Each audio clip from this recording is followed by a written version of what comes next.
Time लगाएंगे जो worth it है, जो चीज आ रही है। ठीक है, तो इसमें कोई डिटेल में जाने की जरूरत नहीं, बस आपके रिव्यू में वैसे वो उसने एक टेबल बनाया हुआ है।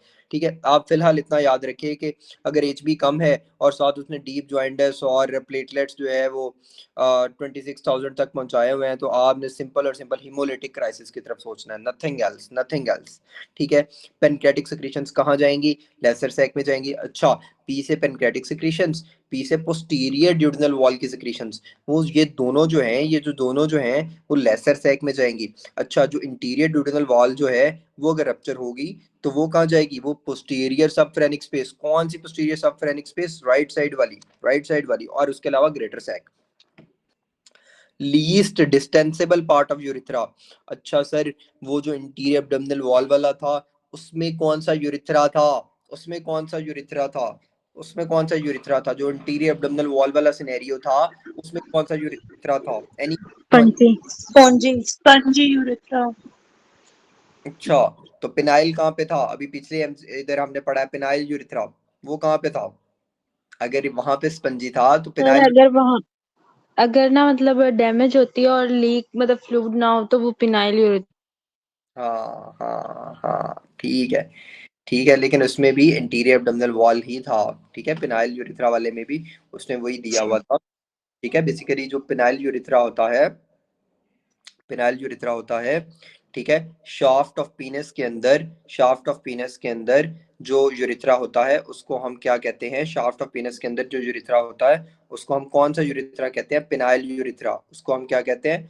Phenyl urethra. और वो ही उसके मतलब one in A same thing he है, लाइक स्पंज, स्पंजी भी वही है। और जो मेम्ब्रेनस यूरिथ्रा है, मेम्ब्रेनस यूरिथ्रा है, वो ऊपर पड़ा होता है। वो जो मेम्ब्रेनस कह रहा हूँ कौन सा? स्पंजी।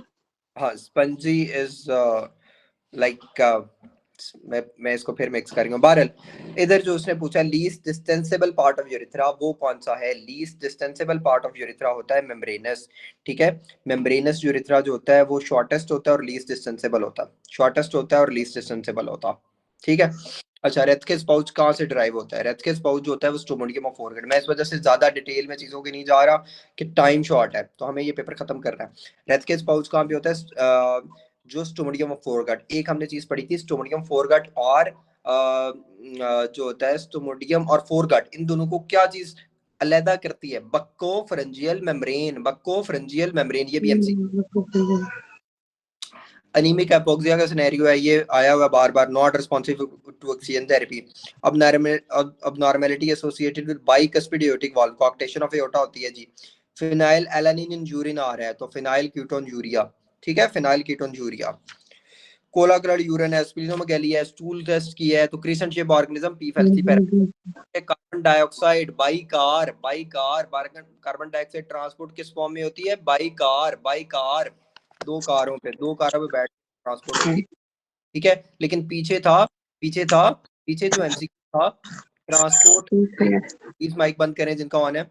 ठीक है, carbon dioxide transport mail in the form of into the lungs. पीछे जो एमसीक्यू था वो लंग्स में किस फॉर्म में जाती है? ठीक है, तो यहाँ पे उसने लंग्स नहीं दिया, लेकिन carbon dioxide transport mainly in form of bicarb. अच्छा, local lymphatic obstruction caused by combination of which two infection and neoplasia. अच्छा, renal cause of uncontrolled hypertension is what? Atherosclerosis. अच्छा, अगर यही स्टेटमेंट वो कहे कि एथेरोस्क्लेरोसिस क्यों होता है या हाइपरटेंशन क्यों होती है, रीनल हाइपरटेंशन क्यों होती है, वो किसकी वजह से होती है? एथेरोस्क्लेरोसिस की वजह से। एथेरोस्क्लेरोसिस क्यों हो रहा है? Renal cause of uncontrolled hypertension. ठीक है, renal cause of uncontrolled hypertension क्या है? एथेरोस्क्लेरोसिस। लेकिन वो जो मैंने शुरू में बताया था, रीनल आर्टरी स्टेनोज करती है, फिर वो एथेरोस्क्लेरोसिस हो जाता है, फिर वो जो है वो एक रास वाला सिस्टम एक्टिवेट होता है, किडनी को लगता है उसका ब्लड फ्लो कम है, तो रेनिन एंजियोटेंसिन एक्टिवेट होता है, फिर हाइपरटेंशन हो जाती है। ठीक है, ये पूरा कॉन्सेप्ट याद है ना? तो एथेरोस्क्लेरोसिस रीनल आर्टरी के किस पार्ट का होता है? किस पार्ट का होता है? शुरू वाले पार्ट में ही पकड़ा जाता है काम। ठीक है, proximal 2 centimetre of renal artery, proximal, proximal पकड़ा जाता है शुरू में ही, प्रॉक्सिमल में ही पकड़ा जाता है। Proximal 2 centimetre of renal artery. A patient using steroid for a very long time, he is at the risk of osteoporosis and fracture. Thirst is mainly stimulated by, जो रास के एंड में angiotensin 2 होता है वो मेनली थर्स्ट को stimulate करता है। आर्टरी ऑफ एडम, एडम की जो आर्टरी की वीकनेस है वो कहाँ से आ रही है? 9/11 के वाक्य से आ रही है। 9/11 T9/11 T9/11, ठीक है, T9/11। और 7/9 में कौन सा था? डर्माटोम, कौन सा? कोलिसिस्टाइटिस का, टाइटस का, बेहतरीन, ठीक है। और 9/11 में एडम क्विक्स, ठीक है, आर्टरी आ रही है। अच्छा जी, जो बेडिनोश और फ्लॉश आर्टरी है, इनको याद रखने का तरीका ये है कि जो पोजीशन है ना, बेडिनोश को पढ़ो बड़ी नौश, बेडिनोश को पढ़ो बड़ी नौश, तो 5-7 o'clock, 5-7 o'clock बड़ी में होगी, 5-7 o'clock, हाँ जी, कोहली का होता है 7/9, T7/9। अच्छा, बेडी नौश क्या है? बड़ी, बड़ी नौश, ठीक है। तो 5 और 7 o'clock बड़ी वाले में होगा, और 2 और 10 o'clock फ्लॉश में होगा, 2 और 10 o'clock फ्लॉश में होगा। तो 5 and 7 o'clock कौन से होगा? बड़ी नौश आर्टरी, ठीक है। एब्सेंट और म्यूटेटेड इट में इंडिकेट P53 अगर एब्सेंट हो तो ये क्या थी? ट्यूमर सप्रेसर जीन थी, ठीक है, ट्यूमर सप्रेसर जीन। और एपोप्टोसिस हो जाता है। तो अगर ये एब्सेंट और म्यूटेटेड हो तो उसका फंक्शन क्या होगा? लॉस्ट हो जाएगा, ठीक है।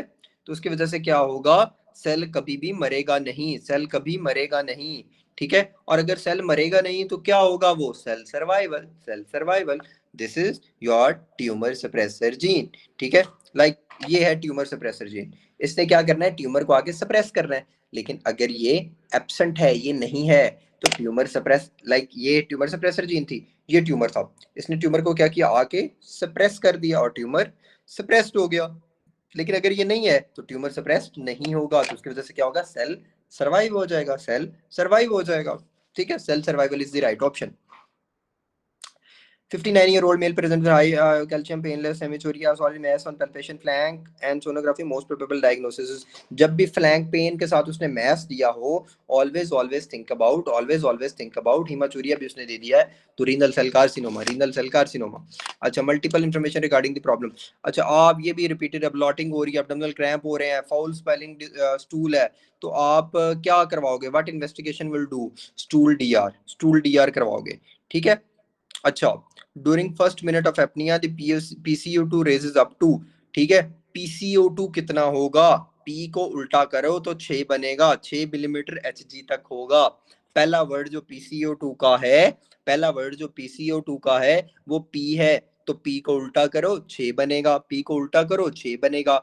तो कितना PCO2 रेज करेगा, ठीक है, in non anesthetized patient, in non anesthetized patient, तो वो कितना होगा? In first minute of apnea 6 millimeter Hg, 6 millimeter Hg, ठीक है। और अगर एनेस्थीसिया दिया हो तो इसको डबल कर दोगे, simple. Patient presents with BP of 180/10 due to release of renin, which of the kidney structure is involved, ठीक है। रेज रेनिन क्या है? रेनिन का रिलीज कहाँ से होता है? जेजी सेल से। अच्छा,